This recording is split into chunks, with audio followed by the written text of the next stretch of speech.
ছি ছি, আপনি এত খারাপ? আপনার লজ্জা করে না আমাকে উলঙ্গ অবস্থায় দেখতেছেন? না, আমার লজ্জা নেই, আপনাকে দেখে আমার খুব ভালোই লাগতেছে। কি বললেন আপনি? আশ্চর্য, আমি আমার বউকে দেখবো না তো কাকে দেখবো? হ্যাঁ, কিসের বউ? হ্যাঁ, আমি এই বিয়ে মানি না, বুঝেছেন? আমার বিএফ আছে। বয়ফ্রেন্ড আছে তো আমাকে কেন বিয়ে করেছেন? হ্যাঁ, আমার জীবন নিয়ে খেলা করার জন্যে? চিন্তা করবেন না, আমি 3 মাস পরে আপনাকে ডিভোর্স দিয়ে চলে যাব নিজেই। এখন আমাকে পোশাক পরতে দেন আর সরে বসুন আপনি। আপনার সাহস দেখে তো আমি অবাক। কই, একটু ঘুমিয়ে গিয়েছি না গিয়েছি তাতেই আমার পরনে সব খুলে ফেলেছেন। ছি ছি, এত অমানুষ আপনি। এই যে মুখ সামলে কথা বলুন, বুঝেছেন? আমি আপনার স্বামী হই, আমি যা ইচ্ছে তাই করতে পারি। আপনাদের মতো মানুষের জন্য কিছু কিছু মেয়ে ধর্ষিতা হয়, বুঝেছেন? এই কথাটি শুনেই হাসিব রেগে গিয়ে ওর হাত দুটি চেপে ধরে, তারপর ওর উপরে উঠে বসে। তারপর হাসিব বলতে থাকে, এই অনেক কথা বলেছিস, আর একটি কথাও বলবি না। যদি বলিস খুব খারাপ হবে। কি করবেন আপনি? হ্যাঁ, আপনার কাছে আর কি আশা করা যায়? ঠিকই বলেছিস, আমি খারাপ। এখন দেখ কি করি। তখনই সাথী চিৎকার করে বলে ওঠে। বাঁচাও, কেউ আমায় বাঁচাও, আমাকে মেরে ফেলবে। সাথীর এমন চিৎকার শুনে সবাই হাসিবের রুমের সামনে চলে আসে। হাসিব, দরজা খুলো, কি হয়েছে ভিতরে? হাসিব এখন কি করবে ভেবে পাইতেছে না। একটু মজা করতে গিয়ে সাথী যে সিরিয়াসলি নেবে আর এমন কাণ্ড ঘটাবে সত্যি ভাবতে পারছে না সে। কি হলো হাসিব, দরজা খুলো। আমাকে বাঁচান প্লিজ, কেউ আমাকে বাঁচান, এই লোকটি আমাকে মেরে ফেলবে। আবারও সাথী এমন চিৎকার করে যে হাসিব সাথে সাথেই ছেড়ে দেয়। আর এই ফাঁকে সাথী কাপড় পরে সোজা গিয়ে দরজা খুলে দেয়। আমাকে কেউ বাঁচাও, এই লোকটি আমাকে মেরে ফেলবে। আমার গলা চেপে ধরেছিল, আপনারা না আসলে আমি এতক্ষণে শেষ হতাম। আমাকে কেউ প্লিজ বাবার বাসায় নিয়ে চলো। সাথীর মুখে এমন কথাটি শুনেই হাসিবের বাবা কষে একটি থাপ্পড় দেয়। তোকে এই শিক্ষা দিয়েছে আমি? হ্যাঁ, তুই যে আমার ছেলেটা ভাবতে আমার লজ্জা লাগতেছে, তোর প্রতি আমার ঘৃণা হচ্ছে। বাবা, বিশ্বাস করো, এমন কিছুই হয়নি। এই মেয়েটি। চুপ, আর একটি কথা বলবি না, যদি বলিস বাসা থেকে বের করে দিব। সবাই ভাবতেছেন কি হয়েছে, তবে শুনুন, হাসিব পড়াশোনা শেষ করেছে, তো এখন তার বাবা মা মেয়ে খুঁজতেছে বিয়ে দিবে, কারণ ছেলে যথেষ্ট পরিমাণ বড় হয়েছে। মেয়ে খুঁজতে খুঁজতে সাথীকে পছন্দ করে ফেলে সবাই, আর তার সাথেই দিন তারিখ ঠিক করে বিয়ে। এর কিছুদিন পরে বিয়েও হয়। তো আজ বাসর রাত। বাসর রাত নিয়ে প্রতিটি ছেলেই স্বপ্ন দেখে, তখনই হাসিবও দেখছিল। এই সব চিন্তা করে ঘরে বাসর ঘরে ঢুকতেই দেখে বউ শুয়ে আছে। আর এই অবস্থায় খুব সুন্দর লাগতেছিল সাথীকে।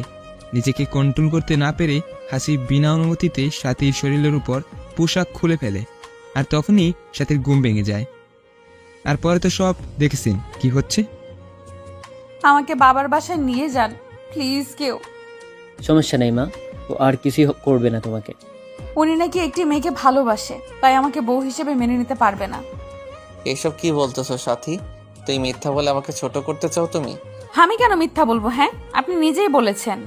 একদম চুপ করো, আর একটিও মিথ্যা কথা বলবে না বলে দিলাম। আচ্ছা, ওয়াশরুমটি কোন দিকে? সাথীর এমন কথা একজন ওয়াশরুম দেখিয়ে দেয়, আর সাথী ওয়াশরুমে চলে যায়। প্রায় 10-15 মিনিট পরে সাথী ওয়াশরুম থেকে বের হয়ে আসে, এসেই বলতে থাকে, আমি এই বাসায় থাকবো না, আপনার ছেলের অন্য কোথাও সম্পর্ক আছে। হাসিব, সাথী যে বলতেছি সব কি সত্যি? হ্যাঁ, না বাবা, এসব সত্যি না। তো আমি মিথ্যা বলতেছি? হ্যাঁ, সাথীর কথাটি শেষ না হতেই বাইরে কলিং বেলের শব্দ হয়। এত রাতে আবার কে আসলো বুঝলাম না। হাসিবের মা গিয়ে দরজাটা খুলে দেয়, আর দেখতে পায় যে একটি মেয়ে এসেছে। হাসিবের মা জিজ্ঞেস করে, কে তুমি, কাকে চাই? হ্যাঁ, হাসিব বাসায় আছে, আমি ওর। মেয়েটির কথা শুনে সবাই তো অবাক, কি হচ্ছে এসব কিছুই বুঝতেছে না কেউ। আরো বেশি অবাক হয় হাসিব। হাসিবের বউ আমি। এই মেয়ে কি বলতেছো এইসব? তোমার মাথা ঠিক আছে কি? অবশ্যই আমার মাথা ঠিক আছে, কই হাসিব কই? হ্যাঁ, তখনই হাসিব সামনে এসে বলে, এই মেয়ে, আপনার সমস্যা কি? হ্যাঁ, মুখে যেটাই আসে সেটাই বলে যাইতেছো। মানে আমি মিথ্যা বলতেছি? তুমি আমাকে গোপনে বিয়ে করেছো, আর এখন কি না মিথ্যার আশ্রয় নিতেছো? আর একটি কথা বললে এমন থাপ্পড় দিব না তোমাকে। প্লিজ হাসিব, আমার এমন সর্বনাশ করিও না। তোমার কাছে আমাকে আশ্রয় দাও। যখনই শুনেছি তুমি অন্য কোথাও বিয়ে করেছো, আমি আর ঠিক থাকতে পারিনি, তাই তোমাকে না জানিয়েই চলে এসেছি। এবার কিন্তু বেশি হচ্ছে। আমি আপনাকে কখনো দেখি নাই, আর আপনি বিয়ের কথা বলতেছেন। ঠিক তখনই সাথী বলে ওঠে, দেখেছেন, আমি মিথ্যা কথা বলি নাই। আপনার ছেলে অন্য কোথাও সম্পর্ক আছে, তাই আমাকে বউ হিসেবে মেনে নিতে পারতেছেন, আর আমাকে মারার চেষ্টা করেছে। আর একটু এই বাড়িতে থাকবো না আমি। আমি বুঝে গিয়েছি, এই সব কিছুই তোমার সাজানো নাটক, তাই না? নাটক হবে কেন? হ্যাঁ, এখন তো আপনার আসল পরিচয় বের হয়েছে। আর আপনারা কেমন সন্তান জন্ম দিছেন? হ্যাঁ, আপনাদের না জানিয়েই বিয়ে করে। এদের মতো কিছু ছেলেদের জন্য আমাদের মতো মেয়ের সুন্দর জীবনটা নষ্ট হয়ে যায়। সাথীর কথা কেউ বিশ্বাস করবেন না। ও নিজেই নাকি অন্য একটি ছেলেকে ভালোবাসে, তাই আমাকে বলেছে 3 মাস পরে ডিভোর্স দিবে। এখন আবার আমার নামে মিথ্যা কথা বলতেছে। আর এই সাথী, এই মেয়েটিকে মনে হয় সেট করেছে আমার নামে মিথ্যা কথা বলার জন্যে। তখনই মেয়েটা বলে ওঠে, আশ্চর্য, আমি মিথ্যা বলবো কেন? হ্যাঁ, প্রমাণ নিবেন আমার? কি প্রমাণ আছে তোমার কাছে? হ্যাঁ, এই দেখুন আমাদের বিয়ের কাগজপত্র। দেখি কাগজটি। এরপরে হাসিব হাতে কাগজটি নিয়ে তো অবাক, কারণ এখানে হাসিবের সাইন দেওয়া আছে, কিন্তু হাসিব তো কখনো এমন কাগজে সাইন দেয়নি। কি হলো, এমন করে কি দেখতেছেন? হ্যাঁ, এটা আপনার সাইন? এটি তো আমার সাইন নাও হতে পারে, অন্য কেউ দিয়েছে হয়তো। না, অন্য কেউ দেয়নি, আপনি দিয়েছেন। আরো প্রমাণ নিবেন আপনি? আর কি প্রমাণ আছে? হ্যাঁ, আচ্ছা দাঁড়ান, যে কাজী অফিসে আমরা বিয়ে করেছি সেই কাজীকে ফোন দেই, উনি সবকিছু বলবে। ঠিক আছে, ফোন দেন তবে। এরপরে মেয়েটি ফোন দেয় আর ফোনে লাউড স্পিকার করে দেয়। কাজীর কথা শুনে তো সবাই অবাক, কারণ কাজীও বলতেছে বিয়ে হয়েছে। এই মেয়ে, তুই মিথ্যা কথা বলবে না, সত্যি করে বলো তো তুমি কে আর কোথায় থেকে এসেছো? আমি তোমার বউ, আর তোমার কাছেই এসেছি। আর যদি এখন মেনে না নাও তবে পুলিশের কাছে যেতে বাধ্য হব। এমন কথাবার্তা শুনে পুরা বাড়ির সবার মাথার উপরে মনে হচ্ছে ছাদ ভেঙে পড়ল, এমন অবস্থা। আরো বেশি অবাক হয় হাসিবের বাবা মা, কারণ এতটা বিশ্বাস করার পরেও ও হাসিব তাদের একটি কথাও জানায়নি। আচ্ছা, তোমার নাম কি মা? আমার নাম হলো রিফা। তোমাদের বিয়ের কতদিন হলো? 5 মাসের মাথায় পড়েছে। আচ্ছা ঠিক আছে মা, সব কিছু ঠিক হয়ে যাবে, চিন্তা করিও না তুমি। আজ থেকে এই বাড়িতেই থাকবে। কিন্তু হাসিব যে বিয়ে করেছে, এখন কি হবে? কি আর হবে, দুজনেই থাকবে। হাসিবের মা, আমাদের গেস্ট রুমে রিফাকে নিয়ে যাও, আজ থেকে ওখানে থাকবে। ওখানে থাকবো মানে? আমি হাসিবের সাথে থাকতে চাই। আজ তো ওই রুমে থাকো, কাল দেখা যাক কি হয়। ঠিক আছে। এরপরে হাসিবের বাবার কথা তো রিপাকে নিয়ে যাওয়া হয় ওই রুমে। বাবা, তুমিও এসব বিশ্বাস করলে? একদম চুপ থাক, তোর মতো খারাপ জঘন্য ছেলে আমি জন্ম দিয়েছি ভাবতে খারাপ লাগতেছে। কিসের অভাব ছিল তোর? হ্যাঁ, যখন যা চেয়েছিস তাই দিয়েছি, আর সেই তুই কি না, ছি ছি ছি, ভাবতে কেমন জানি লাগতেছে। সত্যি বাবা, আমি এমন কাজ করি নাই, এসব সাথী করেছে, আমার মন বলতেছে। বাবা দেখেন, সত্যিটা এখন বের হয়েছে তো। আপনার ছেলে আমাকে দোষ দিতেছে। আমি কালকে বাবার বাসায় চলে যাব। ঝগড়া থামাও, সবাই এখন সবার রুমে চলে যাও, এসব নিয়ে কাল কথা হবে। না, আমি আপনার ছেলের সাথে থাকবো না। একে তো আমার জীবনটা শেষ করে দিল, তার উপর আবার রাতে যদি খারাপ কিছু করে তখন?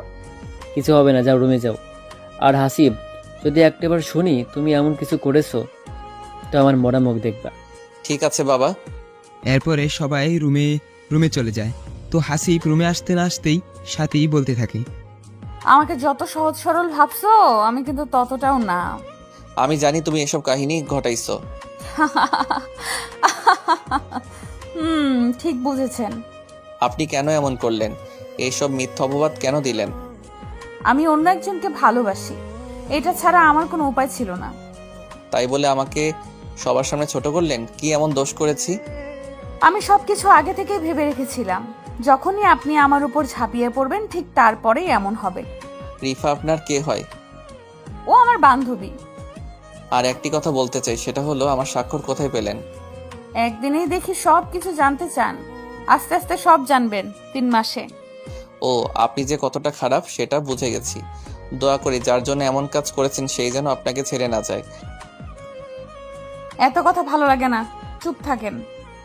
কথাটি বলতে না বলতেই সাথীর ফোনে রিংটোন বেজে ওঠে আর সাথে সাথেই ফোনটি রিসিভ করে সাথী বলতে থাকে, জান, তোমার প্ল্যান অনুযায়ী সব কাজ হয়েছে।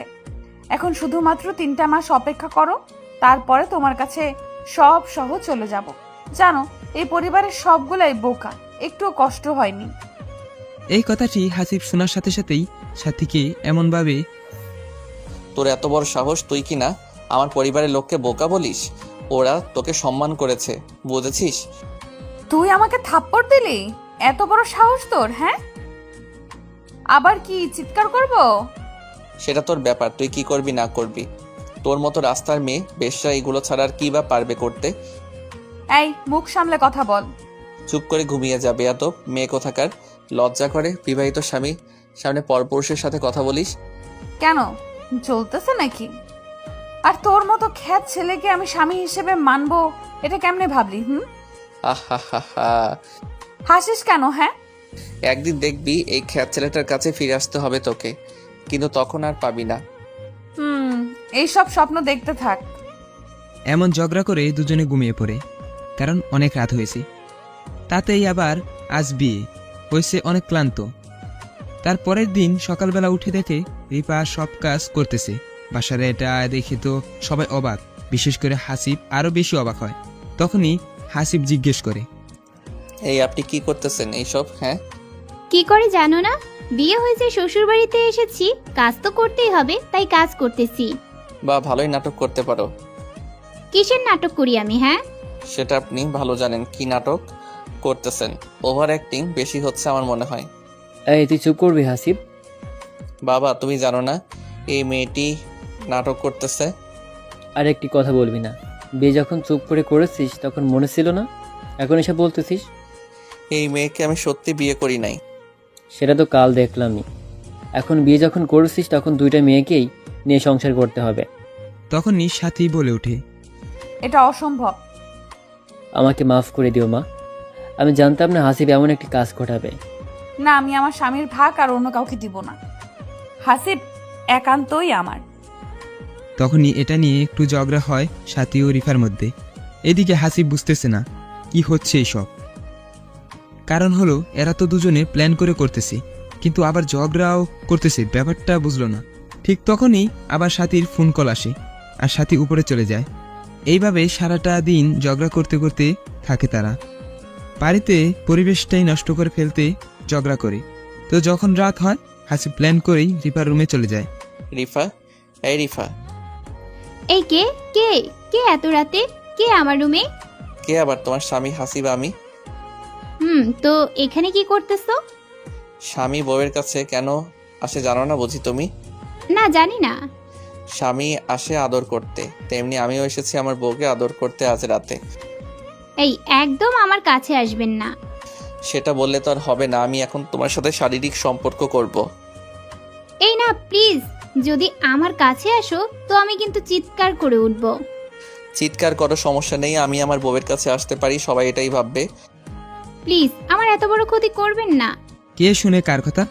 হাসিব সুজা রিফাকে বিছানায় শুয়ে হাত দুটি চেপে ধরে। এখন তো শুরু, আরো অনেক কিছু হবে। আমাকে নষ্ট করিও না প্লিজ, তোমার পায়ে পড়ি আমি। তখনই হাসিব রিফার শরীর থেকে এক টানে শাড়িটা খুলে ফেলে। উফ, কি সুন্দর লাগতেছে। প্লিজ হাসিব, এমন করিও না। আমি আমার বউকে যা খুশি তাই করব, এতে কার কি? হ্যাঁ, এটা বলেই রিফার ঠোঁটের সাথে হাসিব ঠোঁট আনতেই নিজেকে সারার জন্য অনেক চেষ্টা করতে থাকে, কিন্তু এদিকে কোনো বাধাই হাসিবকে আজ আটকাতে পারবে না। আর কিছু না ভেবেই রিফার ঠোঁটে ঠোঁট লাগিয়ে দেয়। আপন মনে কিস করতে থাকে। রিফাও ভেবে নিয়েছে হাসিবের হাত থেকে আর নিজেকে কোনোভাবেই বাঁচাতে পারবো না। কিন্তু 5 মিনিট কিস করার পরে হাসিব নিজেই রিফাকে ছেড়ে দিয়ে বলতে থাকে, এখনো সময় আছে, বলো তুই কি আমার সত্যিকারের বউ নাকি সাজানো? নিজের বউ। ও ঠিক আছে। এটা বলেই হাসিব আবারও যখন চাপিয়ে পড়ে রিফার উপর, ঠিক তখনই সাথী বলে ওঠে, আপনি আমার কেউ না, প্লিজ আমাকে ছেড়ে দিন। আমি তোমার স্বামী হই গো সোনা। সত্যি কেউ না, এইসব সাজানো নাটক। সবকিছু সাথে প্ল্যান করেছে তাই তো? সব কিছুই সাথীর প্ল্যান ছিল বিয়ের আগে থেকে। সাথী যদি অন্য কোনো ছেলেকে পছন্দ করে তবে বিয়ে করলো না কেন? ওর বাবার কথা রাখতে এসব করেছে। 3 মাস হলেও ঠিকই চলে যাবে এখান থেকে, আপনাকে মিথ্যা অপবাদ দিয়ে। এইসব কথা কালকে বলবে সবার সামনে। ঠিক আছে, বলবো। যদি না বলে তবে কিন্তু তোমার সাথে এমন কাজ করব ভেবেই পাবে না। আজ তো এইটুকু করলাম। ঠিক আছে। এখানে হাসিব আর কিছু না বলে সোজা নিজের রুমে চলে যায়। গিয়েই সাথী প্রশ্ন করে, কিরে, কই ছিলি এতক্ষণ? কোথায় আবার? রিফার রুমে গিয়েছিলাম। ওর রুমে কেন গেছিলি? হ্যাঁ, বউয়ের রুমে স্বামী যাবে না তো কে যাবে? গিয়ে অনেক আদর ভালোবাসা দিয়ে আসলাম। হাসিবের মুখে এমন কথা শুনে সাথী একটু থমকে যায়। ভালোবাসা মানে? ভালোবাসা মানে শারীরিক সম্পর্ক করে আসলাম আমার অন্য বউয়ের সাথে। আচ্ছা, কাল কথা হবে, আজ আমি খুবই ক্লান্ত। সাথী আর একটি কথাও বলে না, ঘুমিয়ে যায়। আর মনে মনে ভাবতে থাকে, রিপার সাথে এমন কাজ করলো আর রিপা একটু চিৎকারও করলো না। ওকে তো সব বুঝিয়ে দিয়েছি, কি করলে কি করতে হবে। সেই দিন রাতটাও এইভাবে কেটে যায়। পরের দিন সকালবেলায় হাসিব সবাইকে এক জায়গায় জড়ো করে আর বলে, কিছু কথা বলতে চাই আমি। সবাই ভাবতেছি কি এমন বলবে যে সবাইকে জড়ো করলো। এদিকে সাথীর মনও ছটফট করতেছে, কি এমন হাসিব বলবে যে সবাইকে এক করলো। কি বলবি বল, আমার কাজ আছে হাসিব। রিফা, এদিকে আসো আর সবটা খুলে বলো কি হয়েছে আমার সাথে। তখনই রিপার সামনে এসে বলতে থাকে, কাল রাতে হাসিব আমাকে হুমকি দিয়েছে, যদি আমি মিথ্যা না বলি তবে আমার বাবা মাকে মেরে ফেলবে। হোয়াট? এই রিফা, তুমি কি বলতেছো এসব? আমি যা সত্যি তাই বলবো হাসিব, আমি মিথ্যা বলবো না, এতে আমার যা হয় হোক। তোমার মাথা ঠিক আছে? তুমি কি বলতেছো? আমি ঠিক আছি। প্লিজ হাসিব, আমার বাবা মার কোনো ক্ষতি করিও না, তোমার পায়ে পড়ি আমি। তুমি কাল রাতে কি বললে আর আজ কি বলতেছো এসব? না, তুমি এমনটা করতে পারো না রিফা, প্লিজ সত্যিটা বলে দাও। আমাকে মাফ করবে হাসিব, আমি যা সত্যি তাই বলতেছি। ঠিক তখনই হাসিবের বাবা বলতে থাকে, হাসিব, এসব কি বলতেছে রিফা? তুই মিথ্যা বলার জন্য ওকে হুমকিও দিয়েছিস? না বাবা, বিশ্বাস করো, আমি এমন কিছুই করি নাই। তাহলে কি রিফা মিথ্যা বলতেছে? হ্যাঁ বাবা, রিফা মিথ্যা বলতেছে সবকিছু। প্লিজ হাসিব, আমাকে এইসব মিথ্যা অপবাদ দিও না, যদি এমন কিছু বলো তো নিজেকেই শেষ করে দিব। তুমি চুপ করো রিফা, তোমার কিছুই হবে না।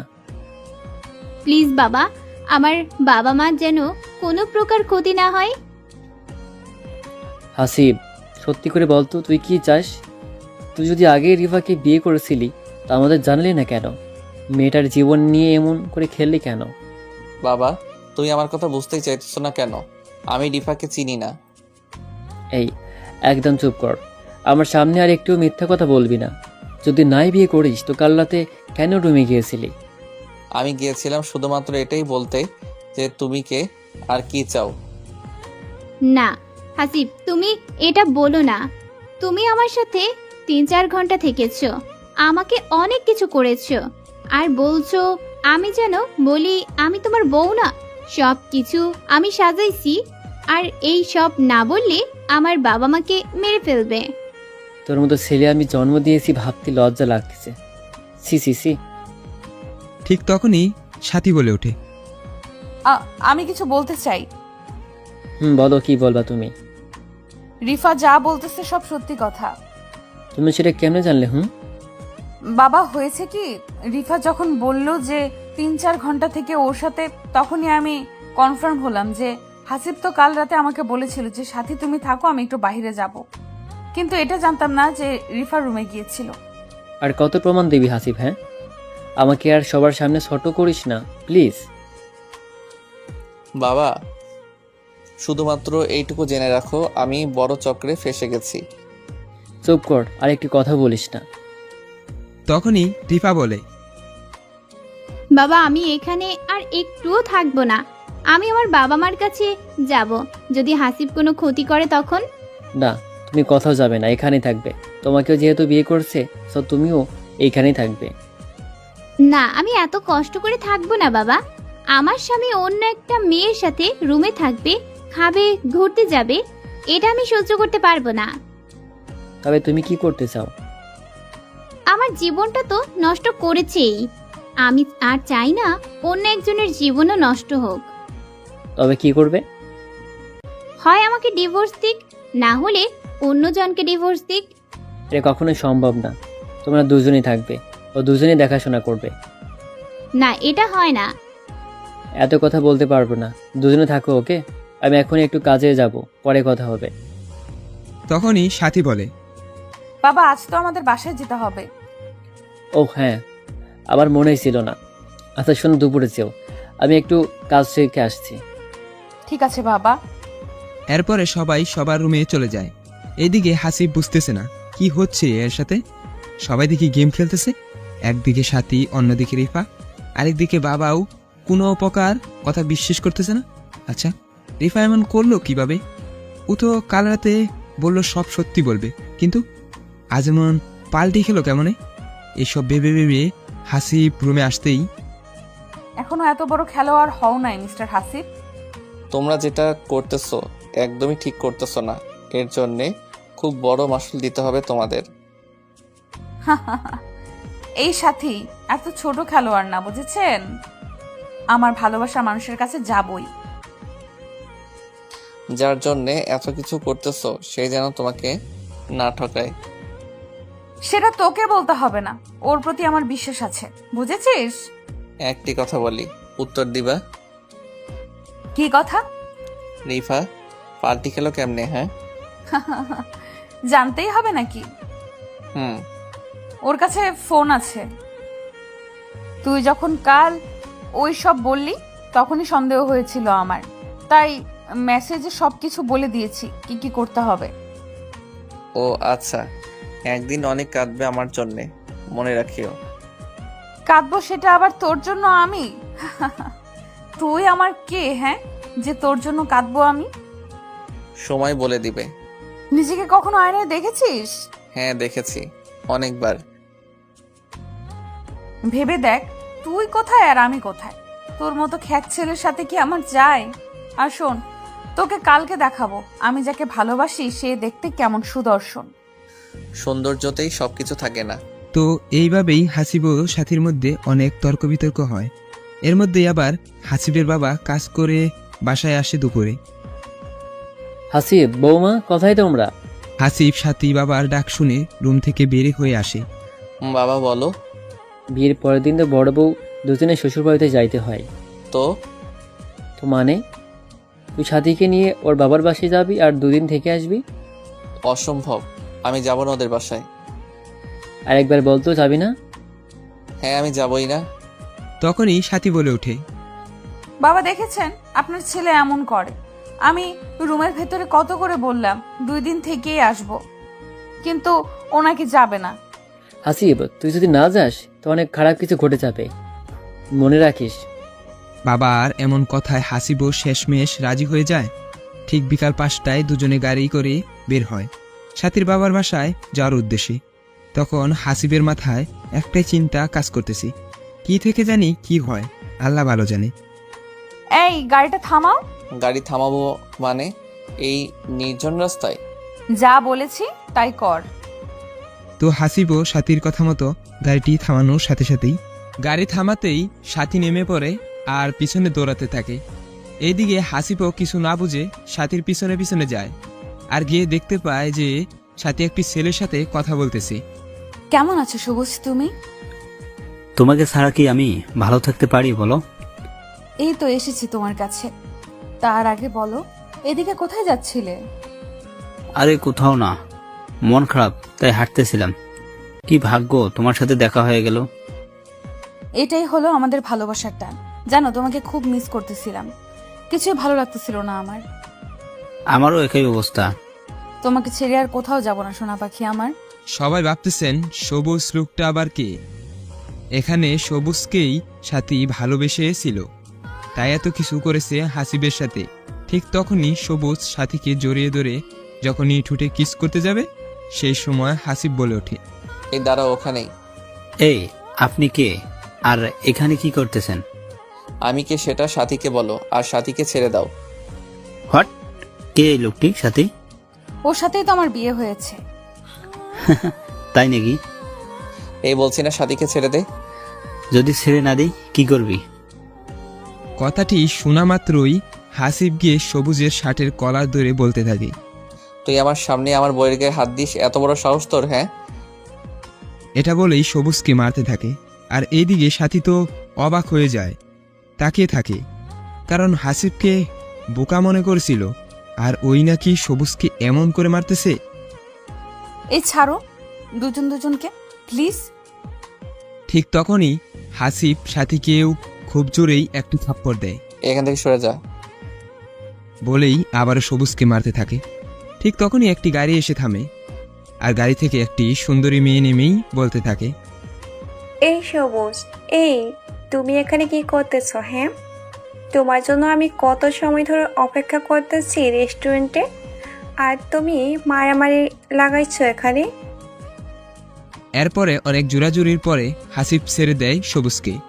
এর মধ্যেই সাথী প্রশ্ন করে বসে, এই মেয়ে তুমি কে? আগে তো কখনো দেখি নাই সবুজের সাথে। আমি কে সেটা আপনাকে কেন বলতে যাব? হ্যাঁ, আর আপনি আমাকে প্রশ্ন করে কে? কেন, উত্তর দিলে কি হবে? আমি হলাম সবুজের হবু বউ। কথাটি শুনেই সাথী থমকে যায় কিছুক্ষণের জন্য। কি বলেছিলাম না, তোমার রূপবতী বয়ফ্রেন্ড একদিন তোমাকে এমন সারপ্রাইজ দিবে ভাবতেই পারবে না। এই সবুজ, এই মেয়েটি যা বলতেছে সব কি সত্যি কথা? সরি সাথে, আমার পরিবারের কেউ তোমাকে মেনে নিবে না, কারণ তুমি বিবাহিত মেয়ে, আর তোমার স্বামী তোমাকে কত কি করেছে না করেছে। কথাটি বলার সাথেই সাথী, এত বড় কথাটি বলতে পারলি তুই আমাকে? জানিস কত ভালোবাসি তোকে আমি। সরি সাথী। তখনই মেয়েটি বলে ওঠে, সবুজ, তুমি এইসব মেয়েদের সাথে কথা বলছো? ছি, এদের পরিবেশ দেখছো কি ক্ষেত মেয়ে, চলো আমার সাথে। এটা বলেই মেয়েটি সবুজের হাত ধরে টেনে নিয়ে যায়। আর তখনই সাথী, সবুজ চলে যাচ্ছে। ঠিক তখনই সাথী দৌড়ে গিয়ে পিছন থেকে জড়িয়ে ধরে সবুজকে। প্লিজ সবুজ, আমার সাথে এমন করিও না, তোমাকে আমি খুব ভালোবাসি। সরি বললাম তো তোমাকে, আমি তোমার সাথে জাস্ট টাইম পাস করছি। না, আমি বিশ্বাস করি না, তুমি এমন করতেই পারো না। আমি চাইলেও তোমাকে বিয়ে করতে পারবো না সাথী, কারণ তুমি একজন বিবাহিত মহিলা, ডিভোর্সি মহিলা। এগুলো দেখে কি ভালোবাসা হয় সবুজ? তুমি যে এখনো ভার্জিন আছো, এটার কোনো প্রমাণ কি আছে? হ্যাঁ, হ্যাঁ, আমি 100% ভার্জিন আছি এখনো। সবাই একই কথা বলে, বুঝছো? তুমি আমাকে বিশ্বাস করো না সবুজ? এই 2-3 দিনেই এত চেঞ্জ হয়েছে তুমি। এত কথা বলতে পারবো না, আমার যা বলার ছিল আমি তোমাকে সবটা বলে দিয়েছি। তুমি যদি আর 1 মিনিটও এখানে থাকো তো আমি নিজেই চলে যাব। এইসব ক্ষেত মেয়ের সাথে তোমার কিসের এত কথা, কিসের সম্পর্ক? হ্যাঁ, আরে না, চলো তুমি। এটা বলেই সবুজ মেয়েটির সাথে গাড়িতে উঠে চলে যায়। কিন্তু এইদিকে সবুজের এমন আচরণ ব্যবহারে সাথী ভীষণ পরিমাণে শট খায়। ভাবতেই পারেনি সবুজ এমন কাজ করবে। এটা ভেবেই কান্না করতে থাকে। কান্না করে লাভ নেই, আল্লাহ ছাড় দেয় কিন্তু ছেড়ে দেয় না। বাই দ্য ওয়ে, আপনি কি এখন এমন কান্না করতে থাকবে নাকি যাবে? অন্যথায় যদি না যান তবে আমি বাসায় চলে যাব। হাসিবের এমন কথা শুনে সাথী কি উত্তর দিবে ভেবে পাইতেছে না। শুধুমাত্র হ্যাঁ সূচক কথাটি বলেই সাথী গাড়িতে উঠে বসে। প্রায় 1 ঘন্টা পরে সাথীদের বাসায় পৌঁছায় হাসিব। দুলাভাই, কেমন আছেন? বাসর রাত কেমন কাটলো? বিড়াল মারতে পেরেছেন কি? দেখে তো মনে হচ্ছে অনেক কিছুই করেছেন। ঠিক তখনই সাথীর মা এসে বলে, ওই তোরা থামবি কি? দেখতেছিস এই মাত্র আসলো নাই, শুরু করে দিয়েছিস পেশাল। বাবা চলো রুমে চলো, তোমরা দুজনে। এটা বলেই হাসিবকে একটি রুমে নিয়ে আসা হলো। বাবা, এটা সাথীরই রুম, সাথী যাবার পর থেকে পড়েই আছে। ও আচ্ছা, ঠিক আছে বাবা, তোমরা ফ্রেশ হয়ে নিচে আসো, আমরা খাবার রেডি করতেছি। এটা বলেই সাথীর মা চলে যায়। এইদিকে সাথী এতটাই কষ্ট পেয়েছে কোনো প্রকার কথা বলতেছে না। ঠিক তখনই হাসিব লক্ষ্য করে যে সাথীর ঠোঁট থেকে রক্ত বের হচ্ছে। সরি সাথী, আসলে হয়েছে কি, আমার বউকে কেউ আমার সামনে এমন করবে আর আমি দাঁড়িয়ে থেকে দেখবো, এটা কখনোই হয় না, তাই তোমাকে থাপ্পড় দিয়েছি। সমস্যা নেই, আপনি ফ্রেশ হয়ে নেন। ওয়াশরুমটা জানি কোন দিকে? কথাটি বলার সাথে সাথেই সাথীকে ওয়াশরুমের দিকে নিয়ে যায়। প্রায় আধা ঘন্টা পরে হাসিবার সাথী যখন একসাথে রুম থেকে বের হয়ে আসতেছিল, ঠিক তখনই সাথীর মা বাবা দূর থেকে দেখে বলে ওঠে, ঠিকই বলেছ, খুব সুন্দর লাগতেছে আমার মেয়ে জামাইকে। এরই মধ্যে আবার দুষ্টু শাড়িগুলা চলে আসে। দুলাভাই কি আর বলবো, একেবারে ওয়াও লাগতেছে। উফ, আপুর জামাই না হয়ে যদি আমার জামাই হতেন। তখনই সাথী বলে ওঠে, এই কি হচ্ছে এসব? হ্যাঁ, আমরা আমাদের দুলাভাইয়ের সাথে মজা করতেছি, কেন তোমার চলতেছে বুঝি? সাথী কি উত্তর দিবে কিছু ভেবে পাচ্ছে না। দুলাভাই গো, তোমার কোনো ভাই নাই? না, নেই। উফ, থাকলে আমার জামাই বানাতাম। তোমরা তো দেখতেছি খুব ফাজিল, চলো সবাই খাওয়া দাওয়া করবো। এরপরে সবাই মিলে খাওয়া দাওয়া করতে বসে, কিন্তু সাথীর মন এখনো খারাপ হয়েই আছে। খারাপ হবারই কথা, কারণ এত ভালোবাসার পরও যদি প্রিয় মানুষটি নিজের না হয়, কষ্ট তো হবেই। খাওয়া দাওয়া শেষ করে সাথীর বোনদের সাথে একটু হাসিব আড্ডা দেয়। রাত যখন 10টা বাজে তখন হাসিব বলে ওঠে, আচ্ছা আজ ঘুমাতে যাই, কি বলো তোমরা? বাবা এত তাড়াতাড়ি ঘুম নাকি? আপুকে গিয়ে আদর করবেন? আরে না, সত্যি ঘুম আসছে। দুলাভাই আমরাও বুঝি, আমরা ছোট বাচ্চা না, বুঝেছেন? আরে আজ জার্নি করে এসেছি, শরীরটা একটু ক্লান্ত আমার। আচ্ছা ঠিক আছে, যান তবে। এরপরে হাসিব রুমে এসে দেখে যে সাথী ঘুমিয়ে গিয়েছে। তো হাসিবার সাথীকে না জাগিয়ে সুপাই ঘুমিয়ে পড়ে। সবাই ভাবতেছেন সুপাই কেন ঘুমাইলো। আসলে হয়েছে কি, সাথী নিজের সাথে ঘুমাইতে দেয় না হাসিবকে। যদি কিছু করে বসে, তখন রাত যখন 1টা বাজে হাসিব জাগ না পায়, আর ঘুম না আসার কারণে সাথীদের সাথে একটু ঘুরতে যায়। কিন্তু ছাদে গিয়েই দেখতে পায় যে কে জানি একজন আগে থেকেই বসে আছে। তো হাসিব একটু গলা কাসর দেয়। কে আপনি? এত রাতে ছাদে আসছেন? কথাটি বলার সাথে সাথেই একটি মেয়ে উত্তর দেয়, আরে দুলাভাই আপনি এত রাতে এখানে, ব্যাপার কি? আপু মনে হয় আদর করতে দেয়নি। আরে না, আমার ঘুম আসতেছিল না, তাই আমি একটু ছাদে আসলাম। তা তোমার নাম কি? আমার নাম হলো হিয়ামণি। বাহ, অনেক সুন্দর নাম। থাক, পাম দিয়েন না দুলাভাই। আচ্ছা একটি কথা বলি, সত্যি করে উত্তর দিবেন তো? বলো, কি কথা আছে বলার? মাইন্ড করিয়েন না। আচ্ছা আপনার সাথে কি সাথী আপু সত্যিই কিছু হয়েছে? বলতে শারীরিক সম্পর্ক? কথাটি শুনেই হাসিব চমকে ওঠে। হঠাৎ এই প্রশ্ন কেন? হ্যাঁ বা না বলুন শুধুমাত্র। না, হয়নি। আমি এটাই অনুভব করেছিলাম। আমি জানি আপু আপনাকে ওর কাছে আসতেই দিবে না। কেন দিবে না আসতে? ও একটি ছেলেকে খুবই ভালোবাসতো, কিন্তু হঠাৎ করে কি জানি হলো, পরে আপনার সাথে বিয়ে হয়ে গেল। জানি ওর সম্পর্কে সবকিছু। আপনি এখন কি করবেন? কি আর করব, ডিভোর্স দিব আমি। প্লিজ এমন কিছু করিয়েন না দুলাভাই, দেখবেন সব ঠিক হবে। এত কথা বুঝি না। এটা বলে যখনই হাসিব ছাদ থেকে নিচে যাইতে ধরে, ঠিক তখনই হিয়া হাতটি টেনে ধরে। প্লিজ দুলাভাই। হাত ছাড়ো, কেউ দেখে ফেলবে। আপনি যতক্ষণ না বলবেন আমি আপনার হাত ছাড়বো না। আমি তো বললাম ডিভোর্স দিব, এমন মেয়ে নিয়ে সংসার করা যায় না, এখন হাত ছাড়ো। না ছাড়বো না। এটা বলে হিয়া হাসিবের সাথে জোরাজুরি করতেছে।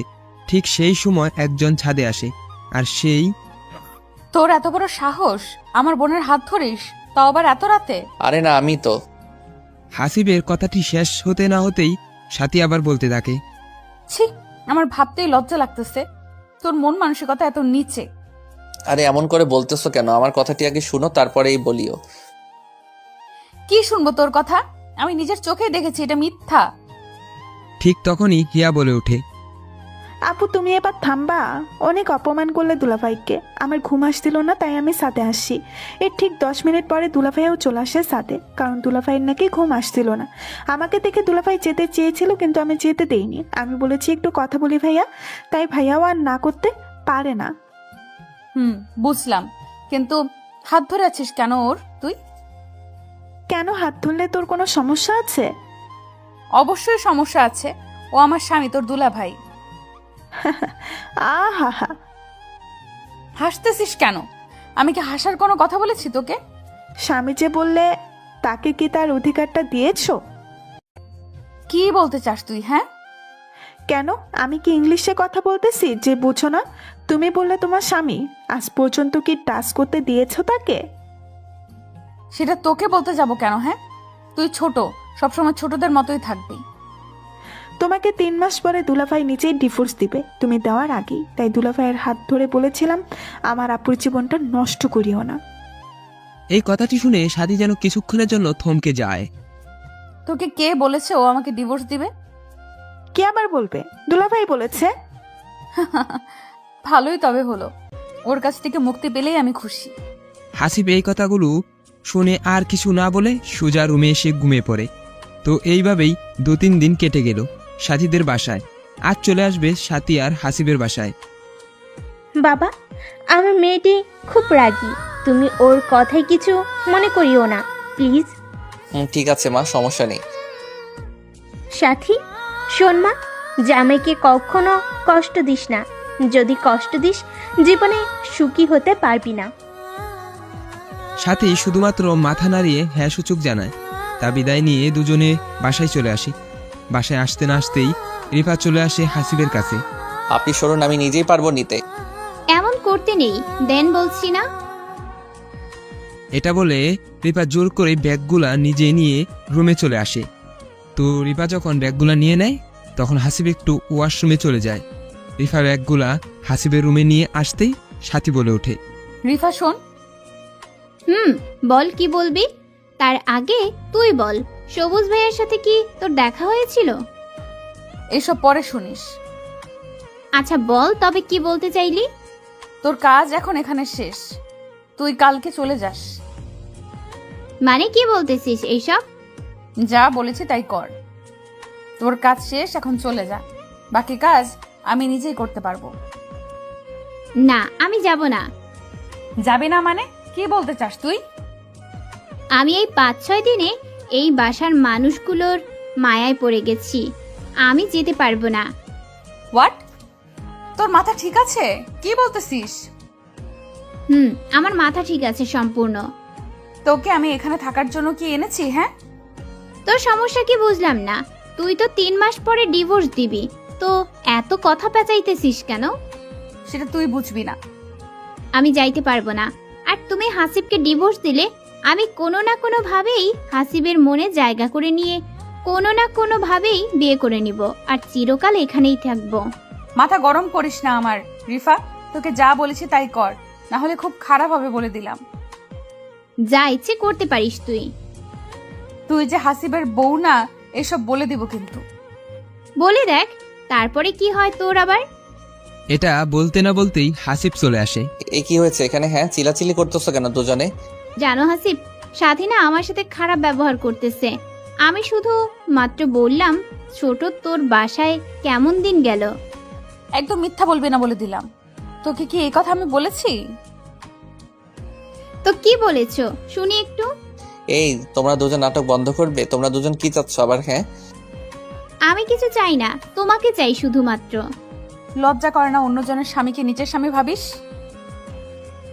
কথাটি শেষ হতে না হতেই এত বড় সাহস তোর এই কথা বলিস? আমি সব প্রমাণ দিয়েই এই বাসায় এসেছি। এইদিকে সাথী ভাবতেই পারতেছে না এমনভাবে থাপ্পড় দিবে রিফা। সাথী যখনই ঘুরে আবার রিফাকে থাপ্পড় দিতে যাবে, ঠিক সেই টাইমে হাসিব হাতটি ধরে ফেলে। অনেক হয়েছে তোমাদের নাটক, এখন বন্ধ করো এইসব।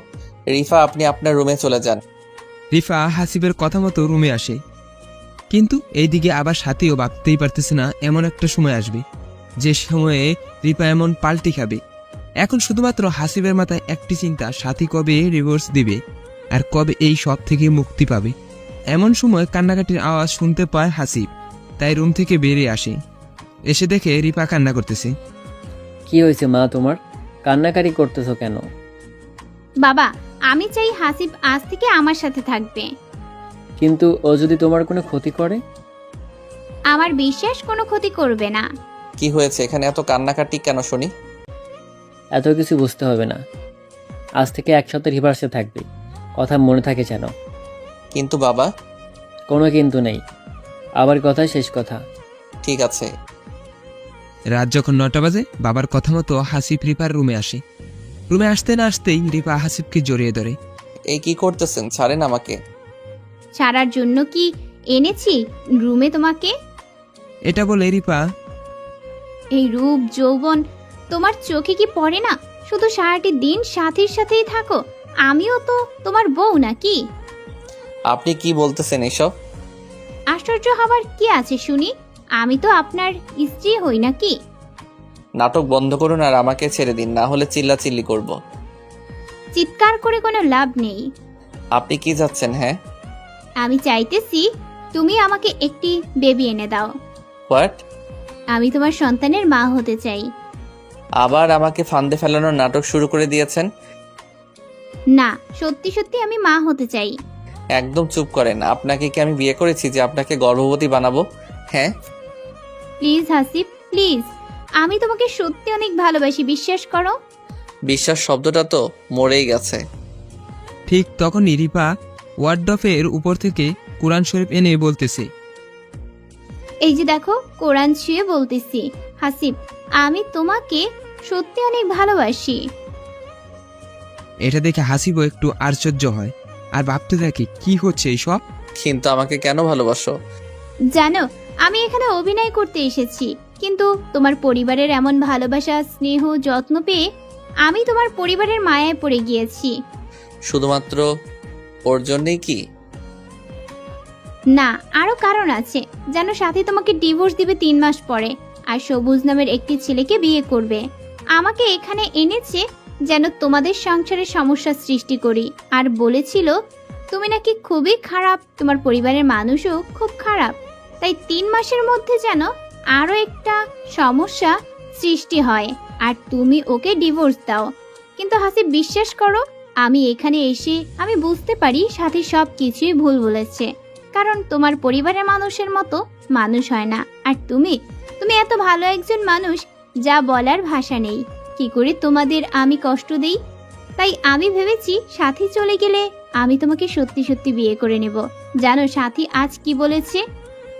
কি বলেছে? ও বলেছে আমি যেন তোমাকে ছেড়ে যাই, আমার নাকি কাজ শেষ।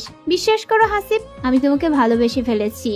আমি তোমার সাথে সারাটি জীবন থাকতে চাই। কিন্তু প্লিজ, কোনো কিন্তু নাই। তুমি সাথীকে ডিভোর্স দেওয়ার পরেই আমাকে বিয়ে করিও। আচ্ছা, আমি ভেবে দেখব। দেখিও, কিন্তু আমার তোমাকে চাই হাসিব। আচ্ছা, তুমিও যদি সেই দিনের মতো ওরে পোল্টি খাও তখন? এই যে কোরআন সে কথা দিলাম, কখনোই পোল্ট্রি খাবো না। বিশ্বাস করেছি, এখন কোরআন রেখে আসো। আজ মনে হয় বৃষ্টি নামবে, চলো না ব্যালকনিতে যাই একটু। হাসিবও কিছু না ভেবেই চলে যায় রিপার সাথে। ব্যালকনিতে আসার সাথে সাথে হাসিব ও রিপা দেখতে পায় যে সাথীও ওর রুমের ব্যালকনিতে এসেছে। উফ, আজ বৃষ্টি আসবে, কি যে ভালো লাগতেছে। তাই নাকি? বৃষ্টি খুব ভালো লাগে তোমার? অনেক ভালো লাগতো, কিন্তু কখন জানি বৃষ্টি আসবে আল্লাহ ভালো জানেন। একটু অপেক্ষা করো, বৃষ্টি আসবে, দেখিও। ঠিক তখনই কথাটি শেষ হতে না হতেই বিদ্যুৎ চমকে ওঠে আর সাথে সাথে রিপা হাসিবকে জড়িয়ে ধরে। হাসিব কি করবে বুঝতে পারতেছে না। এরই মধ্যে আবার বৃষ্টিও আসলো। এই ভিতরে চলো, বৃষ্টি পড়তেছে। না, যাব না, তোমাকে জড়িয়ে ধরে এখানেই থাকবো আর বৃষ্টি উপভোগ করব। আরে না, বললাম না ভিতরে চলো। এটা বলে হাসিব একটু সাথীর ব্যালকনির দিকে তাকাতে অবাক হয়, কারণ সাথী সবকিছু দেখেছে। এমন করো কেন? বললাম না যাব না, আজ দুজনে এখানেই গল্প করব। সাথী কিন্তু সবকিছু দেখতেছে, বুঝছো? দেখুক, তাতে আমার কি? আরে ও কি মনে করবে বলো? কি মনে করবে আবার? এই কি করতেছো? আমার ঠোঁট তোমার ঠোঁটের ছোঁয়া পেতে চায় হাসিব। এখন না, আর এইসব বিয়ের আগে পাপ, বুঝেছো? বাবা, তাই বুঝি? তবে সেই দিন রাতে তোমার পাপের কথা মনে ছিল না? এটা আর শোনার পরে হাসিব মনে মনে বলতে থাকে, এই রে দরাটা খাইলাম বুঝি আমি। ওই মনে মনে কি বিড়বিড় করতেছো? কই কিছু না তো। হাসিবের কথাটি শেষ হতে না হতেই রিফা হাসিবের ঠোঁট দুটি নিজের করে নেয় আর আপন মন খাইতে থাকে। এই কি করেছো? ছাড়ো, সাথী কিন্তু দেখতেছে। দেখুক, চুপ থাকো তো। এবার হাসিবও কিছু না ভাবেই রিপার সাথে কিছু করতে রেসপন্স দেয়। দুজনে আপন মনে দুজনে ঠোঁট খাইতেছে আর অন্য দিক থেকে সাথী সবকিছুই দেখতেছে। রিপার এমন পাগলামি দেখে হাসিব আর নিজেকে যেন কন্ট্রোল করতেই পারছে না। ফুটে 2 মিনিট কিস করতে না করতেই হাসিব আলতো করে রিপার গাড়ির চুলগুলা সরিয়ে গাড়ে চুমু দিতেই রিপা যেন কেঁপে উঠল। এত রোমান্টিক তুমি মিস্টার হাসিব? না গো, আমি রোমান্টিক না। হয়েছে, এখন ছাড়ো। বললেই হলো ছাড়ো, আরো তো অনেক কিছুই করার বাকি আছে। কিন্তু রিপা একটু নিজেকে সারানোর চেষ্টা করলেই হাসিব আরো জোরে করে ধরে। রিপার হাত দুটি দেওয়ালে চেপে ধরে গলায় গাড়ে আপন মনে চুমু দিতে থাকে। অন্যদিকে রিপা যেন এমন ছোঁয়ায় পাগল হয়ে যাওয়ার মতো অবস্থা। হাসিবের এমন পাগলামি দেখে রিপাও হাসিবের শার্টের বোতাম খুলেই বুকে গলায় কিস করতে থাকে।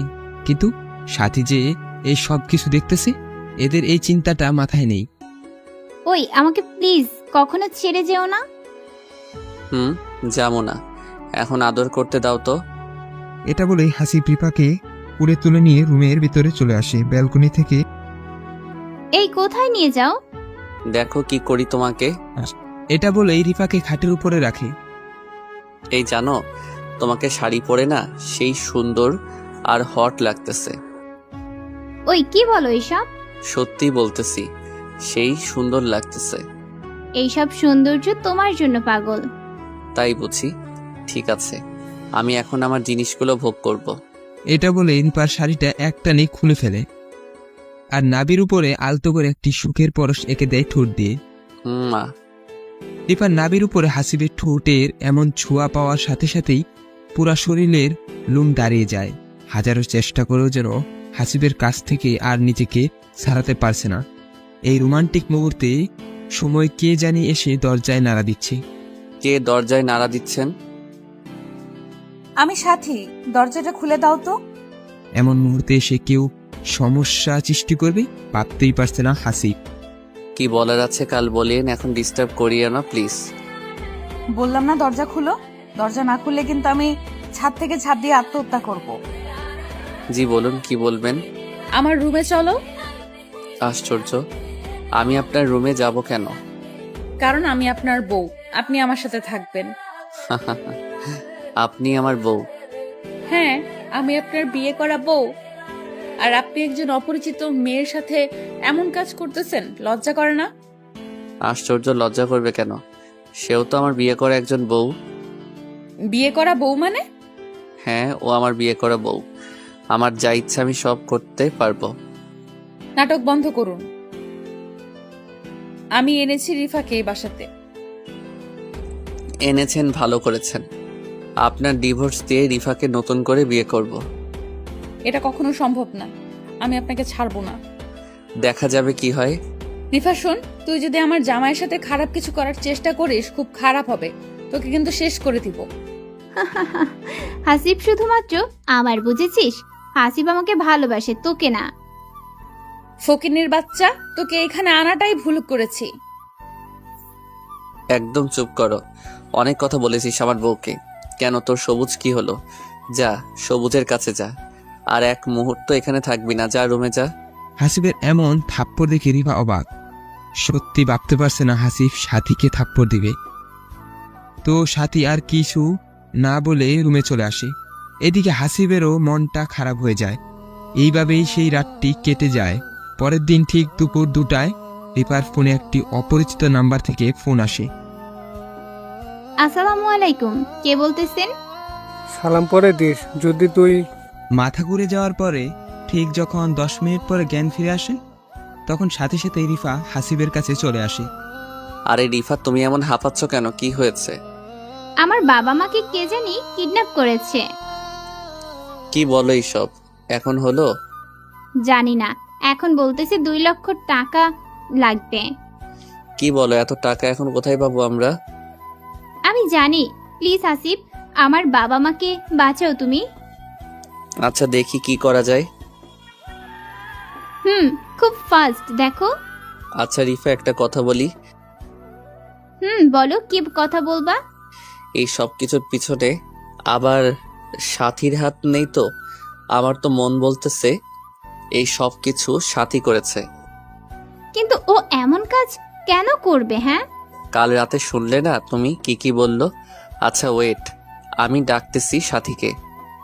এরপরে হাসিবে এসে সাথীকে ডাক দিয়ে নিয়ে আসে। সাথী, আমি যা প্রশ্ন করব সবগুলো সঠিক উত্তর দিবা। কি এমন প্রশ্ন শুনি আগে? আমি জানি তুমি রিফার বাবা মাকে কিডন্যাপ করেছো।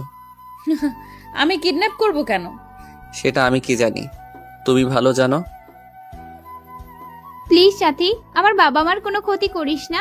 ওরা ছাড়া আমার আর কেউ নেই এই পৃথিবীতে। তো এইসব আমি শুনে কি করব? বললাম তো আমি জানি না এইসব সম্পর্কে। মিথ্যা কথা আমি পছন্দ করি না।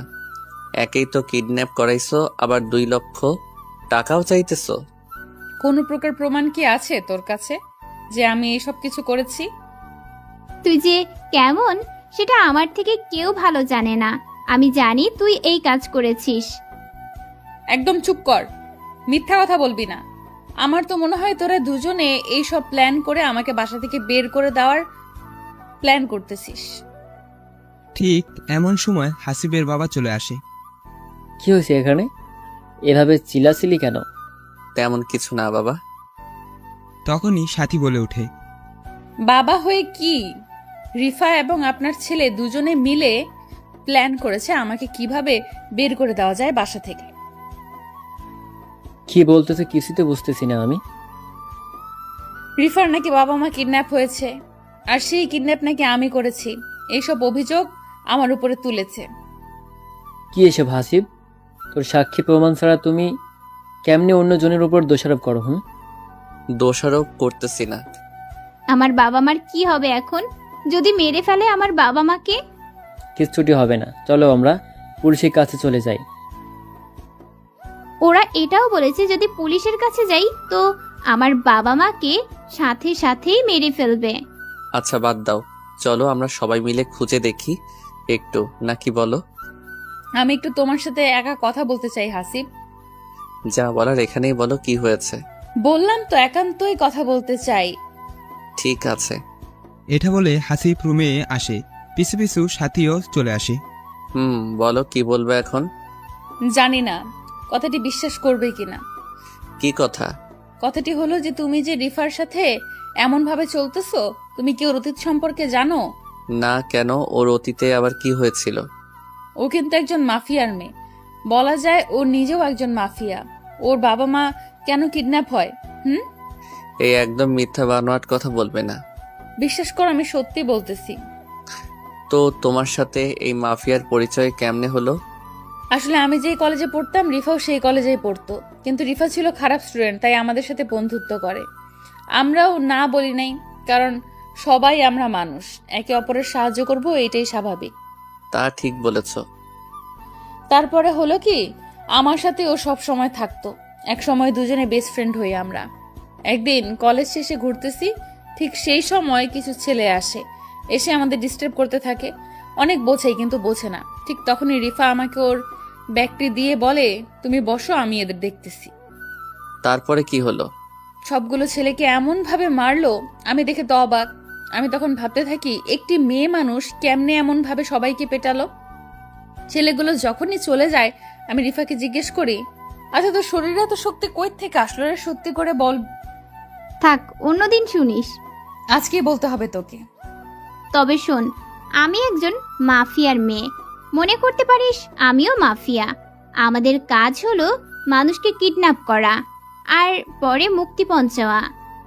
তোর ভয় পাওয়ার কোনো কারণ নেই, তোর কোনো প্রকার ক্ষতি করব না আমি। সত্যি তো, নাকি পরে আমাকেও কিডন্যাপ করবি? এই জন্যই তোকে বলতে চাইনি, তুই আমার বেস্ট ফ্রেন্ড। আমি কি এইসব করতে পারি রে? হ্যাঁ, আমার উপর বিশ্বাস রাখতে পারিস কিন্তু তুই।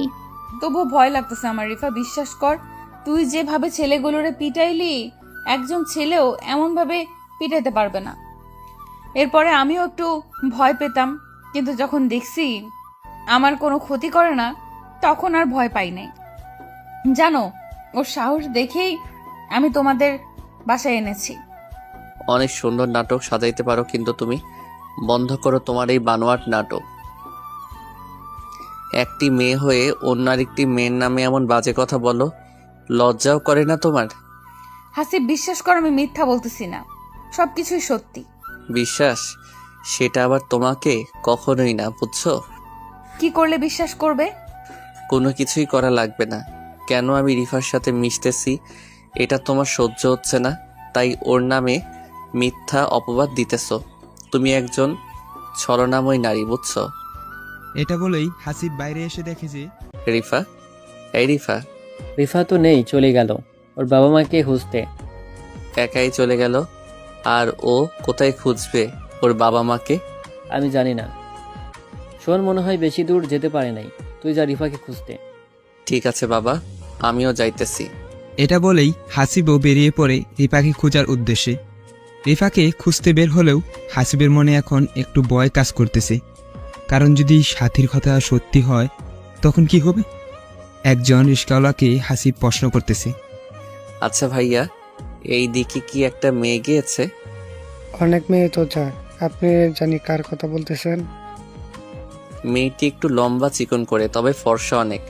আর হ্যাঁ, মেয়েটি একটু চিন্তিত ছিল। ও মামা, হ্যাঁ হ্যাঁ, এমন একজন মেয়েকে আমি একটু আগে নামিয়ে দিয়ে আসলাম। মেয়েটা খুব চিন্তিত আর বলতেছিল একটু তাড়াতাড়ি চালান রিক্সা। কোথায় নামাই দিছো মামা? রংপুর লালবাগে নামাই দিয়ে আসলাম। ও আচ্ছা, আমাকেও নিয়ে চলুন এখনই। এটা বলেই হাসিব রিস্কাওয়ালা লোকটির সাথে চলে যায়। প্রায় 4-5 মিনিট পর যখন গন্তব্যস্থানে আসে, এসেই দেখে যে রিপা কিছু ছেলের সাথে কথা বলতেছে। হাসিব আর কিছু না ভেবেই ওর কাছে চলে যায়। রিফা, তুমি এখানে আসলে আর সেটাও আমাকে না বলে? আরে তুমি এখানে? তোমার বাবা মা কিডন্যাপ হয়েছে, আমি আসবো না তো কে আসবে শুনি? ও আচ্ছা, তুমি চলে যাও, আমি ঠিক খুঁজে বের করব। চলে যাব মানে? কি সব বলতেছো? আমি চাই না আমার জন্য তোমার পরিবারের কারোর কোনো ক্ষতি হোক। একদম চুপ করো আর বলো, এই ছেলেগুলো কে? আর তুমি বা কি করতেছো এদের সাথে? আসলে এরা হলো তোমার গ্যাং, তাই তো? গ্যাং মানে? আর মিথ্যা বলবে না। আমি জানি তুমি একজন মাফিয়ার মেয়ে। ও, সবটা জেনেই গেছিস তবে? সাথী বলেছে। ও সত্যি বলেছে হাসিব, আমি একজন মাফিয়ার মেয়ে, অনেক খারাপ। আমার কাছে এতদিন লুকাইছো কেন? কারণ যদি আমি বলতাম তুমি আমার সাথে জীবনেও মিশতে না। তাই বলে তুমি এত বড় সত্যিটা লুকাই রেখেছো? প্লিজ হাসিব, আমাকে মাফ করে দিও। আর আমি চাই না আমার জন্য তোমার ক্ষতি হোক। কিন্তু আমি তো তোমার পিছু ছাড়বো না। আর চলো, আমিও যাব তোমার সাথে, তোমার বাবা মাকে উদ্ধার করতে। না, তোমার ক্ষতি হবে। বলে হোক, কিন্তু তোমাকে একা যাইতে দিব না। এমন পাগলামি করিও না তো হাসিব, তোমার কিছু হলে তোমার বাবা মার কি হবে? হ্যাঁ, সমস্যা নাই, চলো। এরপরে হাসিবের এমন জুড়িতে রিফাও আর না করতে পারেনি, তাই বাধ্য হয়ে হাসিবকেও নিয়ে যাইতে চায়। তুমি যাবে, কিন্তু খুব সাবধানে থাকতে হবে। কেন কেন? কারণ ওদের কাছে অনেক অস্ত্র আছে। কি বলো এইসব? ওরা অনেক খারাপ মানুষ। আচ্ছা, তোমাদের কাছে নেই অস্ত্র? আছে, আমাদের কাছেও অনেক আছে। তুমি কি চালাইতে পারো অস্ত্র? পারি। ও আচ্ছা, ঠিক আছে। তোমরা কি জানো তোমার বাবা মা কোথায় আছে এখন? জানি, এখান থেকে 2 কিলোমিটার দূরে একটি পরিত্যক্ত বাড়িতে রেখেছে। আচ্ছা ঠিক আছে, চলো তবে। আমি আবারও বলতেছি, সাবধানে থাকতে হবে তোমাকে। এরপর হাসিব, রিপা আর কিছু ছেলে সবাই মিলে গন্তব্যস্থানে যায়, কিন্তু গিয়েই দেখে যে পুরা বাড়িতে লোকজন পাহারা দিতেছে। প্রায় 15-20 জন লোক হবে। এমন সময় রিপার ফোনে আমার কল আসে। হ্যালো, কোথায় যাইতে হবে আমাদের এখন? ফোনের স্পিকার থাকার কারণে সব শোনা যাইতেছে। বাড়ির ভিতরে চলে আসো, আর হ্যাঁ, কোনো চালাকি করতে পারবে না। যদি করো তোর বাবা মাকে শেষ করে দেব। ঠিক আছে, যাচ্ছি। রিফা, কি হলো? তুমি বাইরে থাকো হাসিব, আর নাও একটি অস্ত্র তোমার কাছে রাখো, কিছু হলে ব্যবহার করবে। আমিও ভিতরে যাব। প্লিজ দয়া করে ভিতরে যেও না, তুমি বাইরে থাকো। ঠিক আছে, আমি বাহিরে আছি, কিন্তু তোমরা যদি বাহিরে না আসো আমার কিন্তু ভিতরে চলে যাব। ঠিক আছে। এরপর হাসিব বাইরে থাকে আর রিপাও ছেলেগুলা ভিতরে যেতে থাকে। এমন সময় একজন ছেলে রিপাকে বলে ওঠে, আপু, তুমি এই ছেলেটাকে চিনো? তোদের দুলাভাইও হবে। কিন্তু আপু, একটি কথা বলতে চাই, তুমি আবার কি পাবো না পাবো? বল কি বলবি। আপু, এই ছেলেটাকে আমি চিনি, ও গোয়েন্দা। তোর মাথা ঠিক আছে পাগল একটা? আপু, সত্যি আমি এমন একজনকে দেখেছি। মানুষের মতো কি মানুষ থাকে না? হ্যাঁ থাকে, কিন্তু আমার বিশ্বাস এই লোকই ওই লোক। একদম চুপ কর, আমি হাসিবকে ভালো করে চিনি, ও গোয়েন্দা না। আচ্ছা আপু, সরি। চুপচাপ ভিতরে ঢুক, যে কোনো ভাবেই হোক বাবা মাকে বের করতে হবে এখানে। আপু। এরপরে যখন রিফা ভিতরে ঢুকে রেখে যে বাবা মাকে বন্দি করে রেখেছে, ঠিক তখনই রিফা দৌড়ে যেতে দৌড়ল। ওখানেই দাঁড়াও রিফা, যদি এক পায়ে গিয়ে যাও তো তোমার বাবা মাকে শেষ করব। কে তুমি, কি চাও? চাই তো অনেক কিছুই, আগে বলো, কোনো চালাকি করিস নাই তো? হঠাৎ এরপরেই রিপার ছেলেগুলা গুলি শুরু করে দেয়। এর মধ্যেই রিপাও শুরু করে দেয় গোলাগুলি। প্রায় এক পর্যায়ে যখন সবকিছু থেমে যায়, তখন রিপা দেখে যে ওর বাবা, বাবা তুমি কোথায়? আশ্চর্য, আমার বাবা কোথায় গেল? ঠিক তখনই একজন বলে ওঠে, তোমার বাবা আমার কাছে রিফা। এটা দেখে তো রিপা পুরো অবাক, কারণ হাসিব কখন ভিতরে আসলো। তুমি এখানে? হাসিব মানে বুঝলাম না, কখন ভিতরে আসলে? আমার কাছেই তো সঠিক সময় সঠিক স্থানে আসা। মানে কি বলতেছো তুমি? কিছুই তো বুঝতেছি না আমি। মানে হলো আমি একজন ডিবি পুলিশ। এটা কিন্তু ফাজলামো করার টাইম না হাসিব। তোমার সাথে ফাইজলামি করার সময়ও আমার নেই, বুঝছো? তোমার বাবা একজন এই দেশের জঘন্যতম ব্যক্তি, যার নামে হাজার হাজার ব্যক্তির পরিবার আজ রাস্তায় নেমেছে। তোমার বাবার জন্যে আমার নিজের মামা মারা গিয়েছে। তোমার বাবা এই আইনের চোখে একজন খুনি, যার একটাই শাস্তি মৃত্যুদণ্ড। হাসিবের মুখে এমন কথা শুনে যেন রিপার বুক থর থর থর করে কাঁপতে থাকে। না, আমার বাবা খুনি না। মিথ্যা চাপা থাকে না রিফা, আর তুমিও একজন মাফিয়া, যার বিচার আদালত করবে। আমি শুধুমাত্র আমার দায়িত্ব পালন করব। তুমি এইসব জানলে কেমন করে? তোমার সম্পর্কে আমি অনেক কিছুই জানি, যেটা তুমি জানো না। মানে? তুমি যেই দিন বউ হয়ে আমার বাসায় আসলে নাটক করতে, সেই দিনেই তোমাকে চিনে ফেলেছি আমি। তুমি আমাকে চিনলে কেমনে? তোমার ফটো আগে থেকে আমার কাছে ছিল, তোমাকে মনে মনে খুঁজতেছিলাম, কিন্তু মেঘনা চাইতেই তুমি বৃষ্টি হয়ে এসেছো। তার মানে তুমি জেনে শুনে আমার সাথে এমন করেছো? জি। আমি বিশ্বাস করি না। As you wish. তার মানে তুমি কি আমাকে ভালোবাসো না? জি না। তোমার মতো একজন মাফিয়ার মেয়েকে আমি কেমনে ভালোবাসবো বলো? ইঁদুর বিলাইয়ের কি কখনো মিল হয় শুনেছ? সেই রকম তুমি ইঁদুর। এত বড় ধোকা, তাও আবার আমার সাথে। এটা কেমনে করলে তুমি হাসিব? সত্যি আমি তোমাকে অনেক ভালোবাসি। হা হা হা। আহ। হাসিবের এমন হাসি দেখে সেই ছেলেটা আবার রিফাকে বলতে থাকে, আপু, আমি তোমাকে বলেছিলাম না এই ছেলেকে আমি আগে দেখেছি, এ একজন পুলিশ। তুমি আমার কথা বিশ্বাস করো নাই, এখন কি হবে আমাদের? কিচ্ছু হবে না, চুপ থাক তুই। রিফা, রাইফেল সব নিচে রাখো, না হলে আমি তোমার বাবা মাকে গুলি করতে বাধ্য হব। তুমি আমার সাথে এত কিছু করেও বলতেছো আমাকে ভালোবাসো না? এটা ব্যাপার না, কিছু কিছু কাজে এমন করে হয়। ছি হাসিব, তুমি এমন করলে? আমি বুঝেছি সাথী তোমাকে আমার সম্পর্কে আরো কিছু বেশি বলেছে। বলেছে। ও অবশ্য বলতে চাইনি। আমি রিফা বলতেছি, আমি ছাড়া তোমার জীবনে কেউ থাকবে না, সাথীকে আমি শেষ করে দিব। এই পেঁচাল বন্ধ করো। আমি এত সহজে ধরা দিব না হাসিব। আমি শুধুমাত্র তোমার জীবনে বউ হয়ে থাকতে চাই। একদম চুপ থাকো বললাম, না হলে তোমার বাবা মা কিন্তু আমার হাতে আছে। থাক। এখানে কিন্তু সাথীর কোনো দোষ নেই। আছে, দোষ অবশ্যই আছে। আমার নামে তোমাকে এত কিছু বলেছে আমি জানি না। বিশ্বাস করো রিফা, সত্যি বলতেছি। একদম চুপ থাকো। আমি চেয়েছিলাম এইসব ছেড়ে দিয়ে একটা নতুন জীবন শুরু করব, কিন্তু সাথী সেটা করতে দিল না। এখানে কোনো দোষ নেই বললাম না। আছে না নেই সেটা আমি ভালো জানি।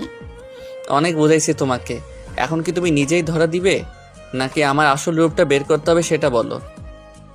আমি তো কোনোভাবেই ধরা দিব না সাথীকে শেষ না করা পর্যন্ত। সাথী সবকিছু বলেছে, আর ও আর আমি এইসব প্ল্যান করেছি, দেখি তুমি সাথীর কি করতে পারো। মানে সাথী তো সবুজকে ভালোবাসতো। বাসো তো, কিন্তু ওকে সবুজ ধোকা দিয়েছে, আর সাথীও নিজের ভুলটা বুঝতে পেরেছে। কখন এই সব ঘটনা ঘটলো? যাই হোক বলি তবে সবাইকে, আপনারা তো জানেন সাথীর বোন হিয়া আর হাসিব একজন রাতে ছাদে বসে কথা বলতেছিল।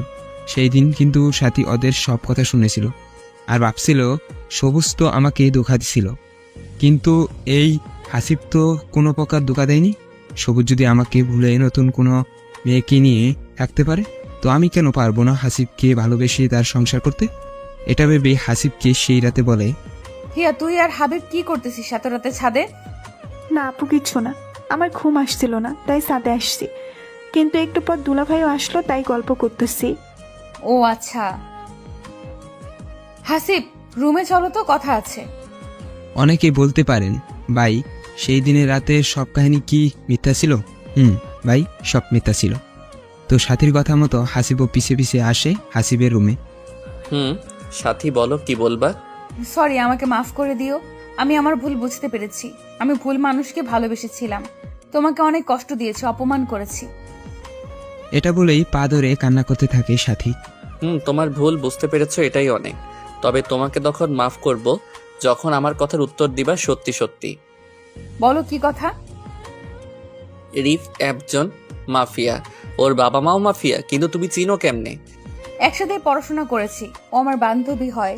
তুমি কি জানতে ও মাফিয়া? একটু একটু জানতাম, কিন্তু আমার সাথে সম্পর্ক ভালো ছিল। তুমি জানো আমি একটা অফিসে চাকরি করি, আমি একজন ডিবি পুলিশ। কি বলো তুমি এইসব? যা বলছি সব সত্যি। এখন তোমাকে যা বলতেছি বাসায় গিয়ে ঠিক এমন এমন কাজ করবা, রিফাকে বুঝতেই দিবা না। কিন্তু না কেন? ওদের জন্য অনেক মানুষের জীবন চলে যাচ্ছে। সো ওর বাবা মাকে ধরার জন্য সাহায্য করো, তবে তোমাকে ক্ষমা করব আমি। হাসিবের মুখে এমন কথা শুনে সাথী নিরুপায় হয়ে রাজি হয়ে যায়। ঠিক আছে। তুমি জানোই না সাথী, ও কত ডেঞ্জার, বুঝছো? আচ্ছা তুমি যেটা ভালো বুঝো। হাসিবের কথা শেষ হতে না হতেই রিফা বলতে থাকে, ও আচ্ছা এই কাহিনী। এটা সত্যি হাসিব, তুমি আমার না হলে আমি তোমার জীবনে কাউকে রাখবো না। এসব জেলে গিয়ে ভাবিও অনেক সময় পাবে।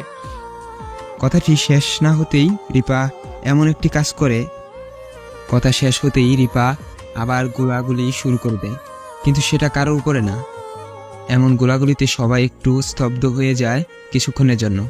যখন এই গোলাগুলি থেমে যায়, হাসিব দেখে যে রিফা নাই এখানেও দাও। তুমি যেখানে যাও না কেন রিফা তোমাকে আমি খুঁজে বের করবই। আর তোমার বাবা মা এখন আমাদের হাতে, তুমি অবশ্যই তো আসবে। এইসব বলেই হাসিব রিফার বাবা মাকে থানায় নিয়ে যায়। তো সেখানে রেখে সোজা বাসায় আসে হাসিব। কি হলো, ধরতে পারলে তুমি? না, সাথীও পালিয়ে গিয়েছে, কিন্তু ওর বাবা মা আমাদের আয়ত্তে আছে। তুমি হয়তো জানো না, রিফা খুব ভালোবাসে ওর বাবা মাকে। এখন কেমনে ধরবো এটাই ভাবতেছি। চিন্তা করিও না, দেখবে ও কোনো না কোনো একটি ভুল করবেই, আর সেই সময় তুমি ধরে ফেলবে। আমি খুব ক্লান্ত, ফ্রেশ হয়ে আসতেছি, তুমি একটু খাবার নিয়ে আসো। হাসিবের এই কথাটি শেষ হতে না হতেই হাসিবের বাবা এসে উপস্থিত। হাসিব, বৌমাকে খুঁজে পেলি নাকি থানায় যেতে হবে আমাদের?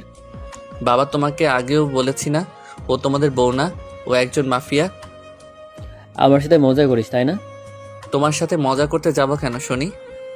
তাহলে বাজে কথা বলতেছিস? শোনো তবে কাহিনী।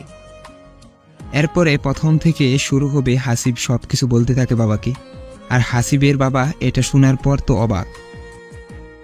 এত কিছু হয়ে গেল, আমাকে একটি কথা জানালেই না। তুমি তো আমার কথা বিশ্বাস করতেছো না। এত ডেঞ্জার মেয়ে ছিল রিফা? দেখলে তো সিধে সিধে মনে হতো, আর ওর ভিতরে ভিতরে এত। বাবা, যাই হোক, আল্লাহ বাঁচাইছে আমাদের সবাইকে। এখনো সমস্যা আছে, ও আমাদের সমস্যা করতে পারে, তাই একটু সাবধান থাকতে হবে। ঠিক আছে রে বাবা। ঠিক আছে বাবা। তুমি ফ্রেশ হয়ে রুমে আসো, আমি খাবার নিয়ে আসতেছি রুমে। ঠিক আছে বউ। এরপর হাসিব ফ্রেশ হয়ে 5-7 মিনিট পরে রুমে আসে। রুমে আসতে না আসতেই সাথী বলে ওঠে, এই যে মহারাজ, আপনার খাবার হাজির, এখন খেয়ে নেন। আসো, তুমিও আসো। আমি খাইছি একটু আগে, তুমি খাও, আমি বসে আছি। ঠিক এই সময় কারেন্ট চলে যায়। এটা কোনো কথা হলো? সাথী খাইতে বসলাম, কারেন্ট গেল গা। হাত পাখা তো আছে, সমস্যা কি? আমি বাতাস করতেছি, তুমি খাও। তখন হাসিব আবার একটি গান বলতে থাকে। ওই থামবে তুমি? শুনবে তো, সবাই বাসায় আছে। শুনলে তাতে কি? যা, আমার লজ্জা করে না বুঝি? ওলে আমার লজ্জাপতি বউ। তোমার এই তো আমি, এখন খাও তো তুমি। আচ্ছা, খাচ্ছি। এরপর হাসিব গাইতে থাকে, অন্যদিকে সাথে হাত পাখা দিয়ে বাতাস করতে থাকে। এই মুহূর্তটা এতটাই সুন্দর যা বলার ভাষা নেই, কারণ একজন স্বামী কঠোর পরিশ্রম করে আসবে আর স্ত্রী হাত পাখা দিয়ে বাতাস করবে। এর মতো সুখের অনুভূতি আর হয় না মনে হয়। জানো সাথী, আজ অনেক ভাত খাইলাম। আচ্ছা। তোমার হাত পাখার বাতাস যেন আমার প্রাণ ছুঁয়ে দিল, তাই আজ একটু বেশি খেয়ে ফেলেছি। আচ্ছা, প্রতিদিন এমন করে হাত পাখা দিয়ে বাতাস করব আর তুমি খাবে। ঠিক সেই সময় আবার কারেন্টটা চলে আসলো। কারেন্ট আসার আর সময় পেল না, আর 1 ঘন্টা পরে আসলে কি এমন হতো? আচ্ছা, ফ্যান বন্ধ করে তোমাকে বাতাস করি। আরে না, আমার বউকে আমি কষ্ট দিব না। এরপর হাসিব খাওয়া দাওয়া শেষ করে একটু কাজের জন্য বাইরে যায়। কাজ শেষ করে প্রায় 2-3 ঘন্টা পরে আবার বাসায় আসি। এসেই দেখি যে সাথী গোসল করে এসে চুল শুকাইতেছি ব্যালকনিতে। তো হাসিব কিচ্ছু না বলে সুজা পিছন থেকে গিয়ে জড়িয়ে ধরে সাথীকে। এই কে কে? কে আবার? তোমার জামাই। এমন করে কেউ জড়িয়ে ধরে পেছন থেকে এসে? আমি ভয় পাইছি। এবার ভালোবাসা দিয়ে ভয় দূর করে দিব তোমার সোনা আমার। তাই বুঝি গো, দেখি কি করো। আচ্ছা দেখো তবে। এটা বলে হাসিব সাথীর ভেজা চুলগুলা সরিয়ে গাড়ি কিস করে। কিস করার সাথে সাথে সাথীর শরীরটা যেন একটু কম্পন দিয়ে উঠল, আবার গলায় কিস করতে থাকে। এই কি করছো? ভালোবাসা দিতেছি জানো সাথী, তোমার এই চুলের ঘ্রাণ আমাকে পাগল করে ফেলে। ও বাবা, তাই বুঝি? বউ। এটা বলে সাথীকে একটি টান দিয়ে নিজের দিকে ঘুরিয়ে নেয়। এই হাসিব, আমার কিন্তু লজ্জা লাগতেছে। স্বামীর কাছে কিসের লজ্জা শুনি? তুমি অনেক রোমান্টিক গো জামাই আমার।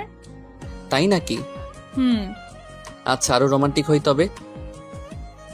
এটা বলেই সাথী ঠোঁট দুটি নিজের ঠোঁটে কাছে নিয়ে আসে। আসতেই দুজনের নাক দুটি একসাথে হয়। তো হাসিব করে কি, নিজের নাক দিয়ে সাথীর নাক স্পর্শ করে বলে, তোমার নাকটি অনেক সুন্দর গো। যা, দুষ্টু কোথাকার। অনেক। এটা বলেই সাথীর ঠোঁটের সাথে নিজের ঠোঁট এক করে দেয়। প্রায় 2-3 মিনিট কিস করার পরে হাসিব করে কি, সাথীর ঠোঁটে একটু কামড় দেয়। ওই আমি কষ্ট পাই, তুমি কামড় দাও কেন শুনি? খুব ভালো লাগে আমার, তাই। কামড় দিও না গো সোনা জামাই আমার। আচ্ছা ঠিক আছে। এটা বলে যখনই সাথীর পেটে একটু হাত দেই, ঠিক তখনই পেটে হাত দিতেই ফোনটি বেজে ওঠে, আর ফোনের ওপাশ থেকে বলতে থাকে, স্যার একটি খুশির খবর আছে। হাসিব মনে মনে ভাবতে থাকে, বর্তমান যে সুখের অবস্থায় আছি, আবার নাকি খুশির খবর। কি এমন খুশির খবর হলো শুনি? স্যার, রিফা যখন পালানোর জন্যে যে সিএনজিতে যাচ্ছি, সেই সিএনজি অ্যাক্সিডেন্ট করেছে। কথাটা শোনার সাথে সাথেই হাসিবের বুকটা যেন কেঁপে উঠল। বলো কি, রিফা ঠিক আছে তো? রিফার অবস্থা খুবই খারাপ স্যার। আমরা ওকে রংপুর মেডিকেল হাসপাতালে ভর্তি করেছি, কিন্তু ও শুধুমাত্র আপনাকে দেখতে চাইতেছে। বলো কি? আপনি যত তাড়াতাড়ি পারেন আসেন, আমি অপেক্ষায় আছি। ঠিক আছে, তুমি ওখানে থাকো, আমি যাচ্ছি এক্ষুনি। কি হয়েছে আসিফ, তোমাকে চিন্তিত দেখাচ্ছে কেন? রিফার গাড়ি অ্যাক্সিডেন্ট করেছে, এখন হাসপাতালে ভর্তি আছে, না বাঁচা অবস্থা। ওখানে এখন যাইতে হবে। আমিও যাব তোমার সাথে, আমাকে নিয়ে চলো। কিন্তু কোনো কিন্তু না, চলো আমাকে নিয়ে। এরপর হাসিব সাথীকে নিয়ে সোজা হাসপাতালে চলে আসে কিছুক্ষণের মধ্যেই। এসেই দেখতে পায় যে রিপা একটি বেডে চিকিৎসাধীন অবস্থায় শুয়ে আছে। তো হাসিবকে আর সাথীকে দেখতেই উঠতে চেষ্টা করে। ওখানে শুয়ে থাকো, আমি যাচ্ছি তোমার কাছে। এটা বলে হাসিব সুজা রিপার মাথার কাছে বসে। চিন্তা করিও না, রিফা সব ঠিক আছে।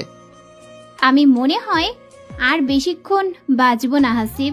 মারা যাবার আগে কি তোমার কোলে আমি একটু মাথা রাখতে পারি? কথাটি শোনার সাথে সাথেই হাসিব রিপার মাথাটা কুলে নেয়। আরে পাগলি, তোমার কিচ্ছু হবে না। না হাসিব, আমার সময় বেশি নেই। সাথী, এইদিকে আয় না, দরজার ওইখানে কি করিস? সাথী কান্না অবস্থায় বলতে থাকে, আজ আমার জন্য তোর এই অবস্থা হবে আমি ভাবতেই পারি নাই। আমি যদি জানতাম, বিশ্বাস কর, তোকে কখনো এই বাসায় আনতাম না। পাগলি একটা, আমার কপালে যে এটা ছিল রে, এখানে তোর কোনো দোষ নেই। আমার পাপের সাজা আমি পাচ্ছি। একদম চুপ থাক। সাথে একটি কথা বলি শোন, হাসিবকে কখনো কষ্ট দিস না। জানিস হাসিবের বাবা মা অনেক ভালো। তোরা যখন বিয়ের পরে গেলি ঘুরতে তোমাদের বাসায়, তখন জানিস আমাকে এত আদর করেছে যা আমি আমার বাবা মার কাছে কখনো পাইনি। তাই ভেবেছিলাম তোর ডিভোর্স হলে আমি হাসিবকে বিয়ে করব।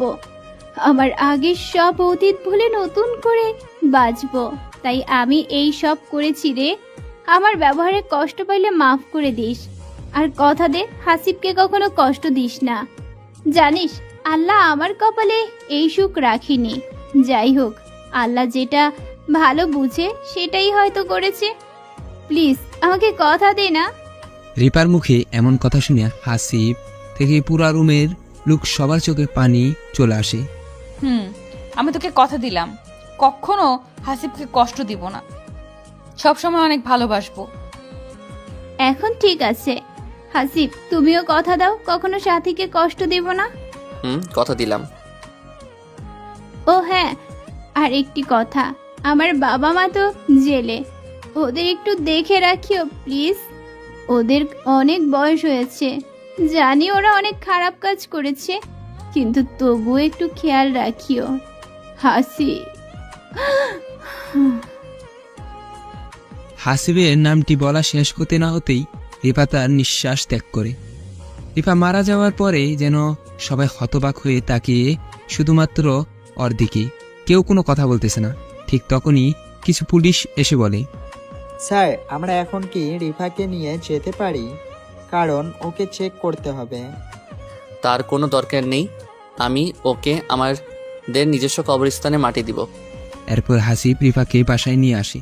লোকজন জড়ো করে গোসল দিয়ে সুন্দরভাবে নিজের কবরস্থানে মাটি দিয়ে আসে। কেন জানি মাটি দিয়ে আসার পরে থেকে হাসিবের মন সব সময় খারাপ থাকে। তুমি ইদানিং খুব টেনশন করো, এটা কিন্তু ঠিক না। আমরা তো শুধুমাত্র একটা জিনিসে বর্তমান করতে পারি রিফার জন্য, সেটা হলো দোয়া। সাথী, ঠিক বলেছ। এরপর হাসিব ও সাথী দুজনেই সুখে জীবন কাটাতে থাকে। মাঝে মাঝে হাসিব রিফার কবরস্থানে গিয়ে দোয়া করে আসে, যাতে রিফাকে আল্লাহ জান্নাত নসিব করে।